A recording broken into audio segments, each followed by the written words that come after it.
At long last, the revival of Star Trek that I've been waiting for years and years has finally arrived, straight from the creative mind of Seth MacFarlane?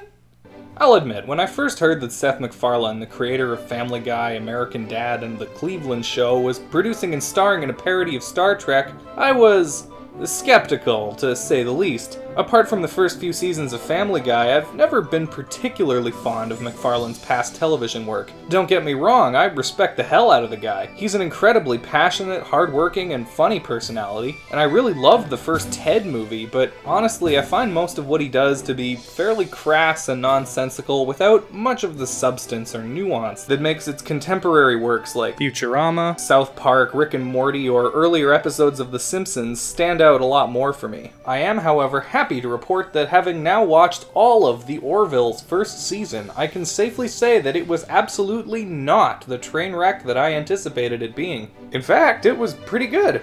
Pretty damn good, even. I might even be so bold as to say that the Orville is the most Star Trek that Star Trek has been since Star Trek The Next Generation. And it isn't even Star Trek. Now, you may be tempted to think at first, as I did, that a show billing itself as essentially The Next Generation, but funny, might get old fast. But it really doesn't.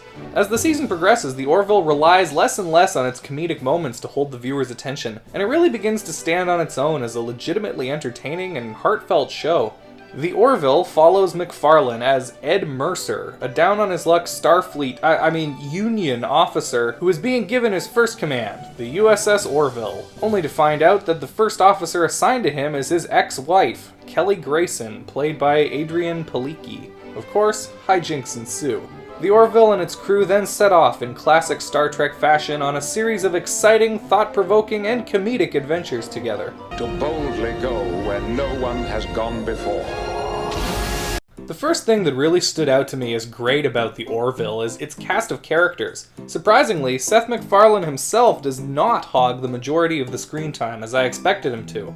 MacFarlane's Ed Mercer and Palicki's Kelly Grayson are joined by Penny Johnson-Jerald as Dr. Claire Finn, Scott Grimes as Lieutenant Gordon Malloy, Peter McCann as Lieutenant Commander Bortus, Halston Sage as Lieutenant Alara Kitan, Jay Lee as Lieutenant John Lamar, and Mark Jackson as Isaac. Every one of these characters are likable and well-rounded, and they all do an excellent job of carrying the show. Also great, and I might point out in stark contrast to Star Trek Discovery, is the fact that each of these characters gets at least 1 or 2 episodes to shine in the starring role, which furthers their character development and makes them more interesting. Translation, you want to make sure I'm not a jerk.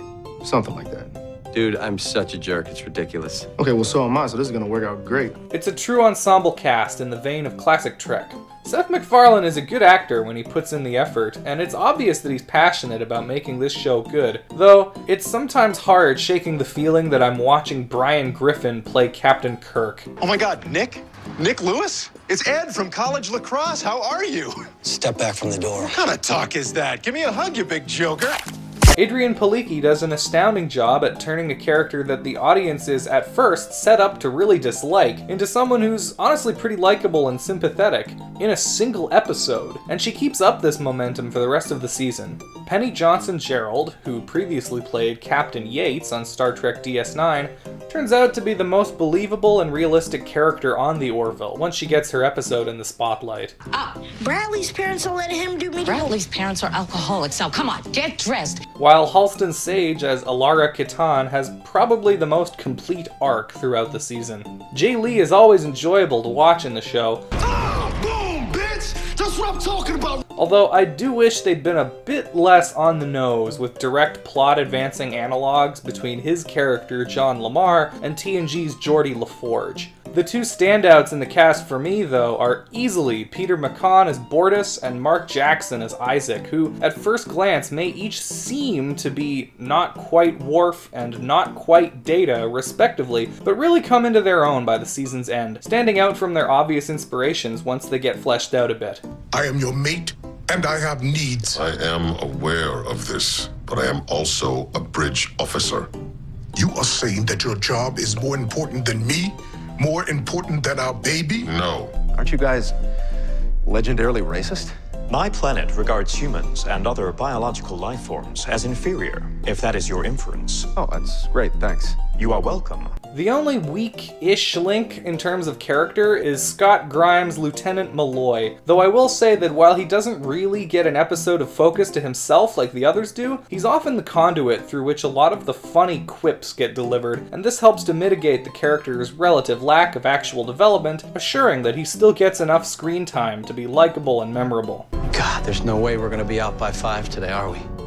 In addition to the main cast, Norm Macdonald has a hilarious recurring role as Lieutenant Yaphet, a green gelatinous blob who feels like he would probably be part of the main cast if not for the constraints of a fully CGI character on a television budget. It's 'cause I'm gelatinous, isn't it? You guys can't handle the thought of a gelatinous person in charge of a department. I have several gelatinous friends. There are several other recurring characters and cameo appearances throughout the season as well, including but not limited to Charlize Theron, Liam Neeson, Rob Lowe, Jeffrey Tambor, Kelly Hu, Mike Henry, and Star Trek alumnus Robert Picardo, who, along with Penny Johnson Jerald, is one of the many former Star Trek actors who makes guest appearances on the show. Settle an argument for us.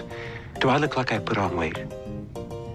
I was genuinely shocked by how much attention to detail the Orville takes in bringing its characters to life. The characters on MacFarlane's other television ventures have long since devolved to the point of complete caricature, which is pretty much exactly what I was expecting to see here, especially considering that the entire show is a parody, and it would have been incredibly easy for MacFarlane and company to do this.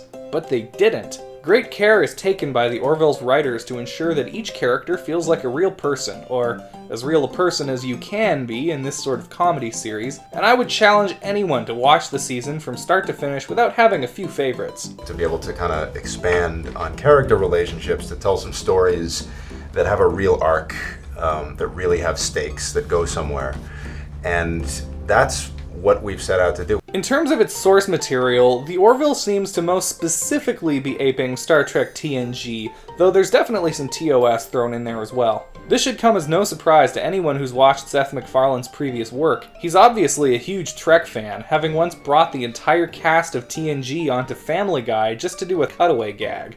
I've always been particularly partial to the Next Generation. I love the original, I love the Next Generation. I know what I'm talking about. Aye, sir. I've actually seen a lot of people complaining that the show feels a little bit too similar to Star Trek in its premise, but it seems like sort of a bizarre criticism to me. I mean, one of the primary complaints that most people seem to have with the actual current incarnation of Star Trek is that it doesn't feel anything like Star Trek, and doesn't seem to care at all about the fans of the franchise. I would personally disagree with that assessment to a certain extent, especially having now seen the premiere of Season 1, Part 2, but it's undeniable that the Orville seems like it's far more interested in being the next Star Trek than the actual next Star Trek is. Everything from the episodic story structure, the tone, the characters, to even the set design, lighting, and music evokes such a more powerful feeling of Trekkiness than Star Trek Discovery ever has. While Discovery may have the name and the production value behind it, the Orville definitely has the heart of classic Star Trek, and it's also just a better show in general. It's better written, has more engaging, interesting characters, and a much more solid grasp on what makes its source material great. To put it simply, I had to try really, really hard to like Star Trek Discovery. And yeah, about 5 episodes in, I finally got there. It's a decent show, and I'm definitely excited about what's been unfolding in the latest episodes, but it didn't take me 5 episodes to like the Orville. It took me about 5 minutes, and by the time it hits the high point of the season, 6 episodes in, I was loving the Orville. I watched the entire first season in 3 sittings, and I found myself wishing that there was more. Seth MacFarlane has gone out of his way to include many little references to Star Trek that absolutely aren't necessary to enjoy the show, and won't even seem strange to those uninitiated with the franchise, but that go a long way to show that he really is one of the fans. I am fascinated by the interpersonal behavior of biological organisms. I would be happy to attempt sexual relations with you, Lieutenant. I am programmed in multiple techniques. A broad variety of pleasuring. I'm actually just sort of working on myself right now. He's brought in Star Trek producers, writers, and directors like Brannon Braga, David A. Goodman, and even Jonathan Frakes. Very nice. I should also mention that I've seen the Orville criticized for lifting a few specific episode premises directly from previous episodes of Trek. And while there is merit to that, the Orville mixes up the ideas they do borrow, enough to satisfy me at any rate. There's also the fact that most of these borrowed plot points are taken from the extremely dated original series, which is unlikely to reach much of a modern, younger audience in the same way that the Orville has the potential to. Even if they didn't mix it up as much as they had, I've got to point out that Discovery has been doing the same thing in several of its episodes as well. It's using some kind of technology that allows him to repeat the same 30 minutes over and over. We think we're stuck in a specific fragment in time and that we've been repeating that same fragment over and over again. Seth MacFarlane had also been trying unsuccessfully for years prior to the announcement of Discovery to bring back Star Trek to television in an official capacity, so I don't blame him at all for just saying, I'm gonna go build my own Star Trek with blackjack and hookers, when that didn't work out. Death, destruction, disease, horror. Death, disease, destruction, horror. That's what war is all about, Anon. That's what makes it a thing to be avoided. That's what makes it a thing to be avoided. You've made it neat and simple. So neat and simple. You've had no reason to stop it. That you've had no reason to stop it. And you've had it for 500 years. And you've had it for 500 years. But okay, I've gushed a lot so far about the show from the perspective of a dyed-in-the-wool Star Trek fan.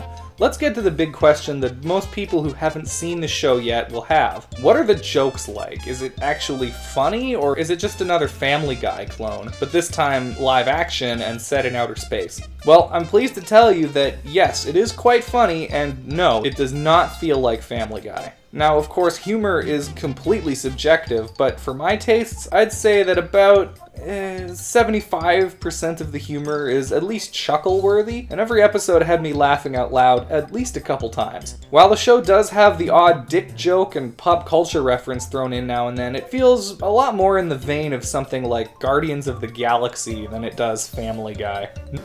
A great hero named Kevin Bacon. Kermit the Frog. He's just a leader I admire. Always keeps his cool in a crisis, inspires greatness in his people.